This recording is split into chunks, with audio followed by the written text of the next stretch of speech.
நீங்கள் ஒரு கிரிக்கெட் பிளேயரோட தீவிரமான ரசிகராக இருக்கலாம், அல்லது ஒரு சினிமா நடிகரோட தீவிரமான ரசிகராக இருக்கலாம், அல்லது யாரோ ஒரு தலைவரோட வெறித்தனமான ரசிகராக இருக்கலாம். ஒருத்தரோட ரசிகராக இருக்கிறது அப்படிங்கிறது அதில் ஒன்றும் பெரிய தப்பு ஒன்றும் கிடையாது. ஆனால் ஒரு வெறித்தனமான ரசிகராகவோ அல்லது ஒரு தீவிரமான ரசிகராகவோ நீங்கள் இருந்தீங்க அப்படின்னா அது உங்கள் வாழ்க்கையை பற்றிய ஒரு முக்கியமான உண்மையை அது சுட்டி காட்டுது.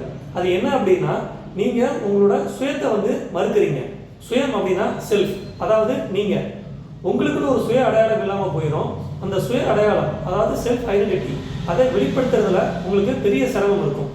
இன்னும் தெளிவாக சொல்லணும் அப்படின்னா, உங்களோட ஆள் மனசில் இருக்கிற மனச்சிக்கல்கள், மன போராட்டங்கள், முரண்பாடுகள், வாழ்க்கையை பற்றிய ஒரு தெளிவின்மை, இதெல்லாம் உங்கள் மனசை ஃபோர்ஸாக தாக்கும்போது அதை நேருக்கு நேர் சந்திக்க முடியாமல், அதுக்கு ஈடு கொடுக்க முடியாமல் நம்ம அணிஞ்சிக்கிற அந்த முகமூடி தான் ரசிகர் அப்படிங்கிற அடையாளம்.